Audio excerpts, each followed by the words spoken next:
আচ্ছা বাপি ভাই, এই আপনি যে আমগর না জানে বিয়ে শাদী করলেন, এটা কি আপনার ঠিক হইলো? ভাই ঠিক হলো না ঠিক হলো তা জানি না, কিন্তু আমার বিয়ে দরকার, বিয়ে করে নিচ্ছি। বাড়িতে কিছু বিয়ে করে দেয় না, ঠিক আছে? তাই হ্যাঁ, বিয়ে করে দেয় না, পরে বিয়ে করে নিচ্ছি। এখন আপনারা যে চুপে চাপে বিয়ে করলেন, এখানে যে আপনার মা এবং কি আপনার আব্বা ইয়া রাগ হইতো না? আব্বা মা কি করবো, রাগ হইব না হইব, ওইটা তো ভাইবা, এত ভাইবা চিন্তা তো লাভ নাই। বিয়ে করার কথা করে নিছি, আমার কইছে বিয়ে জিনিস হচ্ছে ফরজ কাম। নিজের ইচ্ছা সেদিন নিজের যেটা ভালো লাগে ওইটা নেওয়া হবে, আমরা পছন্দ করে মনে করো যে আমরা ওইটা মাইনা নিবো। তো আমি পছন্দ হয়েছে, বিয়ে করে নিছি, শেষ কথা। কোন কোন কাজীতে বিয়ে করলেন?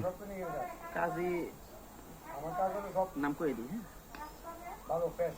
এই শাহাদাত হোসেন বাগিয়া। বিয়ে কি ভাই করছেন না না করছেন? কারণ আপনার তো কাজীর নামই মনে নাই। সত্যি কথা কি, আমার বউ তো বুবা, কথা বলতে পারে না, কিন্তু বিয়ে করছি। 16 তারিখে বিয়ে করছেন? কবুল কইছে না? কইছে কবুল? হ্যাঁ, আমিও কইছি। আচ্ছা, আপনি কি কবুল কইছেন? মানে মানুষের তো কোনো এমনিতে কথা কওয়া যায় না, মানে সম্মতি দিলে এটাই।